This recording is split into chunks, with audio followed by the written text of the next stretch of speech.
بنسمع دايما ان البني ادم اللي موجود معانا ده كاريزما، او القائد اللي احنا بنتبعه كفاية بس ان هو يظهر او ان هو يبقى موجود في المجتمع بتاعنا، لان كاريزمته او جاذبيته بتخلي الناس كلها تمشي وراه. خلينا النهاردة نتعرف على الكاريزماتيك ليدرشيب، وازاي الصحابة والتابعين كانوا بيجذبوا الناس وبيلهموهم بشخصيتهم القوية.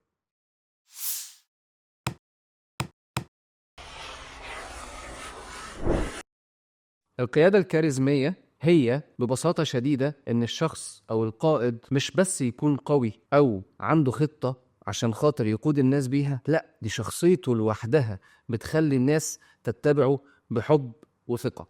النظرية دي اتكلم عنها ماكس ويبر، وبيقول فيها إن القائد الكاريزمي هو ليه حضور خاص. الحضور ده بيخلي الناس تتبعه زي ما قلت بحب وثقة عشان يحققوا الهدف اللي هو عايزهم يوصلوا له. طبعا الصحابة والتابعين خير مثال حي للقيادة الكاريزمية. النهاردة هنشوف مع بعض قادة زي أبو بكر الصديق وعمر بن الخطاب وعلي بن أبي طالب وعثمان بن عفان وغيرهم، ازاي قدروا يقودوا الناس لحاجة زي كده. النهاردة هنتكلم عن القيادة الكاريزمية، ومن أهم الشخصيات اللي كان ليها كاريزما واضحة جدا في حياة المسلمين وفي حياة الصحابة هو شخصية عمر بن الخطاب رضي الله عنه.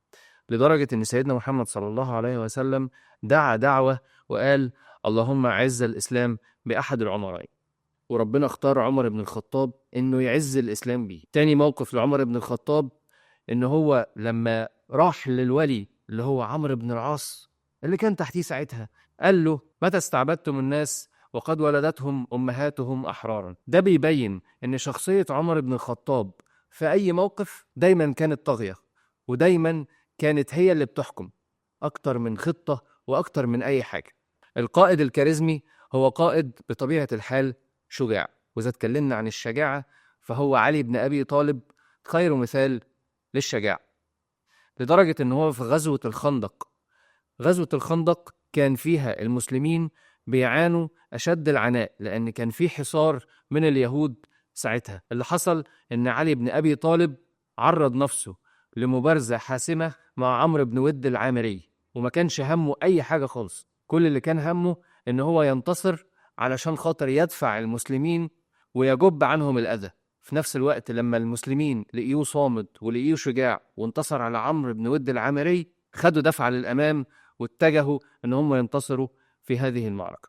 والموقف الأخير في القيادة الكاريزمية هو موقف صلاح الدين الأيوبي، وفي الحقيقة هو ليه موقفين. الموقف الأولاني لما وحد صفوف المسلمين عشان خاطر يواجهوا الصليبيين لتحرير القدس. ده أثبت الكاريزما بتاعته والشجاعة بتاعته لمواجهة عدو غاشم زي الصليبيين. والموقف الثاني لصلاح الدين هو قراره ان هو يعفو عن الصليبيين بعد انتصاره وتحرير القدس. كاريزما وقيادة عظيمة أثبتت للعالم إن المسلمين والقادة المسلمين عندهم كاريزما قوية جدا قادرين بيها إن هم يحكموا العالم.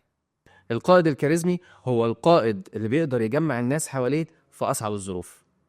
أبو بكر الصديق جمع الناس حواليه بعد وفاة النبي صلى الله عليه وسلم وألهمهم.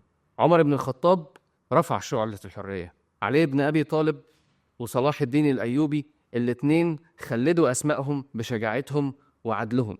لو أنت قائد كاريزمي أو في حد ألهمك في حياتك، تقدر تقول لي هل هو قائد كاريزمي أو لأ؟ تشاركنا في التعليقات.